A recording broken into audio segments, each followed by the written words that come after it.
तो बच्चों, आपका नाम क्या है और आप किस क्लास से हैं और आपका प्रोजेक्ट क्या है, प्रोजेक्ट का थीम क्या है, हम लोगों को एक्सप्लेन कीजिए। गुड इवनिंग सर, मेरा नाम जयंती है। मैं क्लास 9th में हूँ। मेरा ग्रुप नंबर 3 है। हम लोगों का जो प्रोजेक्ट है वो स्मार्ट सिटी है। स्मार्ट सिटी, हमारी जो सिटी है वो बहुत स्मार्ट हो चुकी है। हमारी सिटी में भी जितनी भी चीज़ें हैं वो सभी मौजूद होती हैं। एक स्मार्ट सिटी तभी बनती है जब इंसानों की ज़रूरतों के हिसाब से वो सारी चीज़ें हो। तो यहाँ पे जो है, जो लोग अपने जीवन में सर्वाइव करते हैं वो सारी चीज़ें, जैसे पढ़ने के लिए लोगों को स्कूल की ज़रूरत होती है, इलाज करवाने के लिए हॉस्पिटल की ज़रूरत होती है, अगर कहीं पर आग लग जा रहा है तो फायर स्टेशन की ज़रूरत होती है, बैंक की ज़रूरत होती है, कोचिंग्स पढ़ने के लिए इंस्टीट्यूट की ज़रूरत होती है, पेट्रोल पंप की ज़रूरत होती है, बिल्डिंग, होटल, हर चीज़ की ज़रूरत होती है एक स्मार्ट सिटी में। तो हम लोगों ने ये स्मार्ट सिटी का सारी चीज़ें दिखाई है कि स्मार्ट सिटी है। लेकिन हम लोगों ने स्मार्ट सिटी में दो ऐसे टॉपिक दिखाए गए जो स्मार्ट सिटी में उनका यूजेस करना बहुत अच्छे से ज़रूरी है। एक तो हमारा ये वाटर हार्वेस्टिंग, यानी हमारा रेन हार्वेस्टिंग। हम लोगों को पता है कि सिटी में जो है बारिश होते रहते हैं, लेकिन उस बारिश का हम लोग सही इस्तेमाल कैसे कर सकते हैं, क्योंकि ज़्यादातर यहाँ पे जितने भी सारे बिल्डिंग्स बन रहे हैं जिसकी वजह से वाटर जो है बहुत पोल्यूशन होते जा रहा है, लेकिन और वाटर की मात्रा बहुत कम है। इसलिए हम लोगों ने रेन से है ना रेन हार्वेस्टिंग किया, जिसकी वजह से हमारी सिटी में जो भी पानी है उसे हम क्या उपयोग है, तो ये हमारे बादल से जैसे ही बारिश हो रही है हम किसी घर पर स्टोर कर सकते हैं। उस पानी को प्यूरिफाई करके या फिर टैंक में डाल के उसे हम कलेक्ट कर सकते हैं। कलेक्ट करने के बाद उसे हम बहुत सारी चीज़ों में उपयोग कर सकते हैं, जैसे गार्डन एरिया में कर सकते हैं, कार वॉशिंग के लिए कर सकते हैं, लोगों को अपने घर धोने का शौक रहता है घर के लिए कर सकते हैं, रोड वॉशिंग के लिए कर सकते हैं, अगर किसी को पौधे लगाने की वो है तो उसमें कर सकते हैं। तो हमारा जो ये रेन हार्वेस्टिंग है उसमें हम बहुत सारी चीज़ें का उपयोग कर सकते हैं। दूसरा जो हमारा टॉपिक है वो है वेस्ट। हमारी जो सिटी है उसमें भले स्मार्ट सिटी बन चुकी है, लेकिन हमारी सिटी से कचरे बहुत ज़्यादा निकलते हैं। तो उसके लिए हॉस्पिटल में जो कचरा निकलता है, बायोमेडिकल वेस्ट मैनेजमेंट, उसके लिए हम लोगों ने कुछ किया है।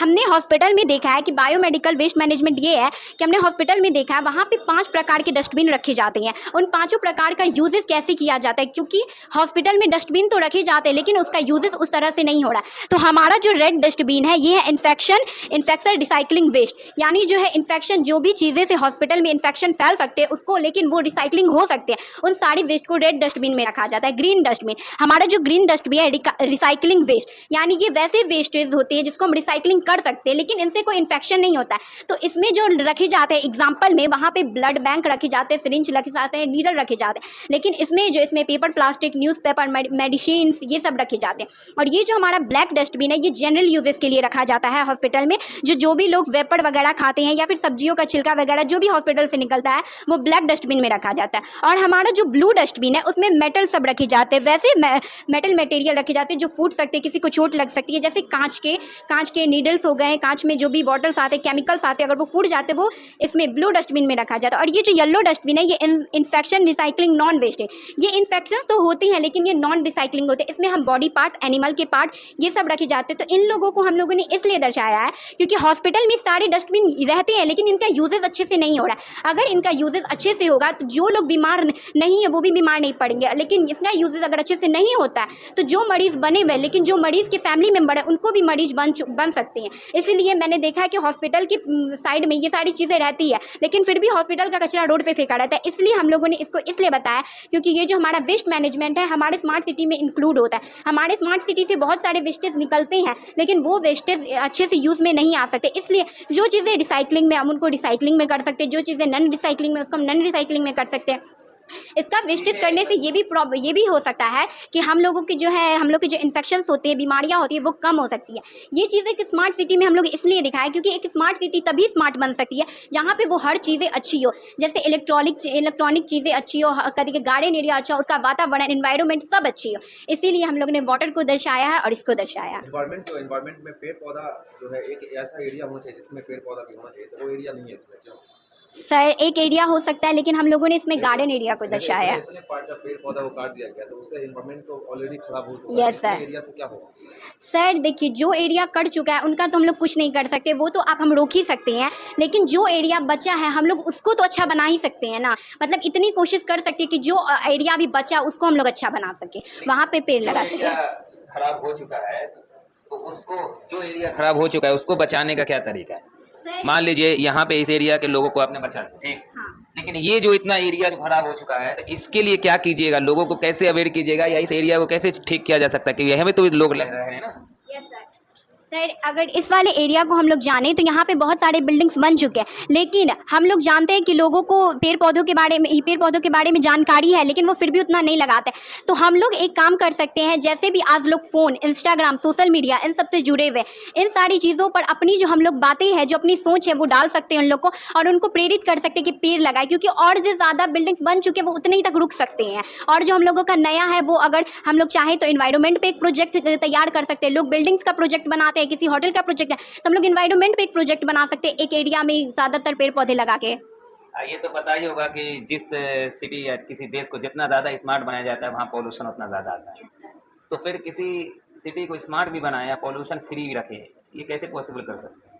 कोई दो मेन आप दो अच्छा सा तरीका बताइए जिससे हम लोगों को अवेयर कर सकें। दो रीज़न अगर सर वो तो पता ही हो सकता है कि मतलब जो लोग स्मार्ट सिटी बनाना चाहते हैं वो ऑलरेडी पेड़ वगैरह काटते हैं, लेकिन अगर हम लोग उनको बचाना चाहते हैं तो उनका पहला रीज़न ये कर सकते हैं कि मतलब उनको पहला सोल्यूशन ये कर सकते हैं कि उनको जागरूक कर सकते हैं। स्मार्ट सिटी अगर बनाना है तो वो तो बन जाएगा, लेकिन स्मार्ट सिटी को जो बनाने में होता है वो और भी चीज़ें पीछे छूट जाती है। तो एक ही चीज़ से हम लोग एक सोल्यूशन यही कर सकते हैं कि उनको प्रेरित कर सकते हैं, उनको बता सकते हैं। सर हम लोग को स्मार्ट सिटी इसलिए चाहिए क्योंकि हमारा जो जनरेशन है वो आगे बढ़ रहा है। हमारी न्यू जनरेशन में सर्वाइव करने के लिए हमें वो सारी चीज़ें की ज़रूरत पड़ेगी ही। एक स्मार्ट सिटी तभी ज़रूरत हो सकती है।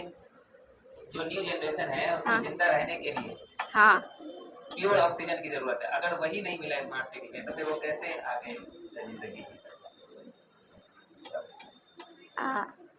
सर अगर ये हो सकता है कि अगर जो हमारी न्यू जनरेशन है उनको सर्वाइव करने के लिए ऑक्सीजन की ज़रूरत पड़ सकती है, लेकिन जो हम लोग का जो अभी जनरेशन चल रहा है उसको मतलब न्यू वाली जो जनरेशन ज़्यादा से ज़्यादा वही कर सकते हैं, क्योंकि लोगों को अब लगता है कि बातें उतना पसंद नहीं आती है। तो उनको जैसे सब सोशल मीडिया चलाते, तो मेरा तो अभी यही मानना है कि सोशल मीडिया के ज़रिए लोगों को ज़्यादा बचा सकते हैं। स्मार्ट सिटी के साथ साथ हर घर में पौधा, जिसको भी अपनी इतना सारे जगह होते स्मार्ट सिटी में वो अपनी जगह पे पेड़ लगा सकते हैं, गार्डन या खूबसूरती के लिए लगा सकते हैं, पर उसी बहाने तो अपना वो जीवन सर्वाइव कर सकते हैं।